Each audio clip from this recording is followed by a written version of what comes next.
Hi everyone. In this section, we will talk about immunological methods and their application. After watching this video, you should be able to tell several classic immunological methods and their application. Immunological method refers to a methodology developed on the basis of reaction between antigen and antibody. It is widely used in diagnosis of disease, forensic examination, etc. Reactions between antigen and antibody usually follow a general law which have 5 characteristics. Firstly, specific. It means the configuration of an antigenic determinant site is specific to an antibody. The bind between them is specific. Secondly, reversible. It means the bind between antigen and antibody can be reversed on some conditions, since the bind is a physical process. Thirdly, comparable.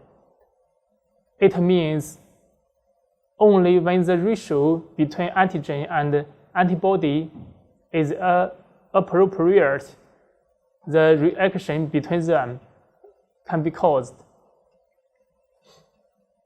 Fourthly, obvious different phases. Generally, reaction between antigen and antibody has 2 phases. In the first phase, reaction is non-detectable, and usually it is very short. In second phase, the reaction lasts long, varying from several minutes to several days.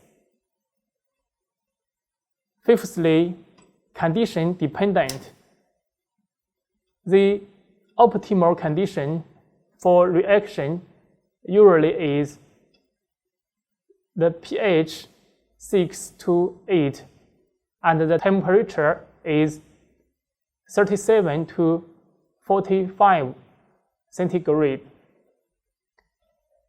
On the next, I would like to introduce 4 classic reactions between antigen and antibody.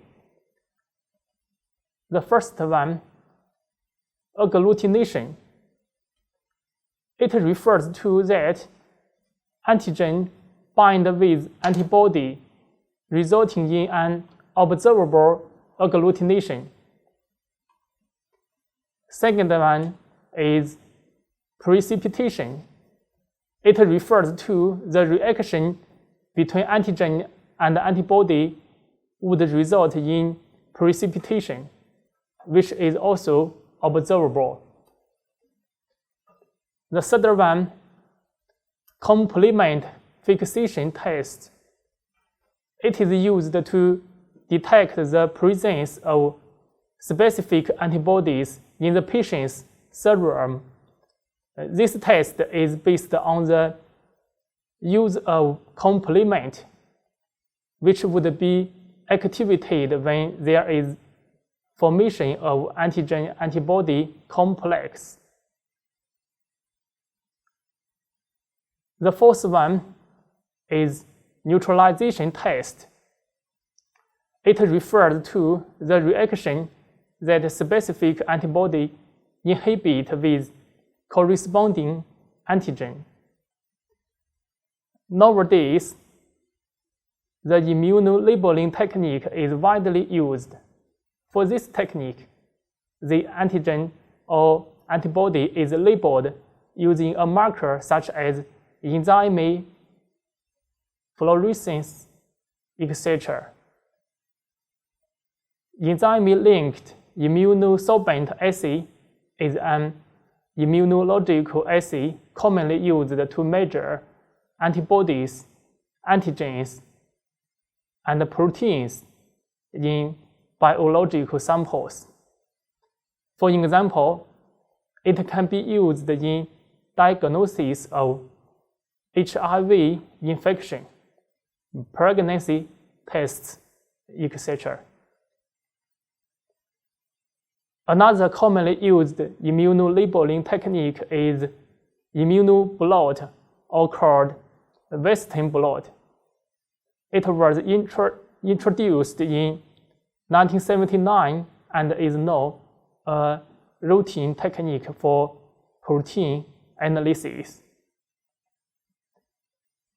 The specificity of the antibody-antigen interaction enables a target protein to be identified in the midst of a complex protein mixture.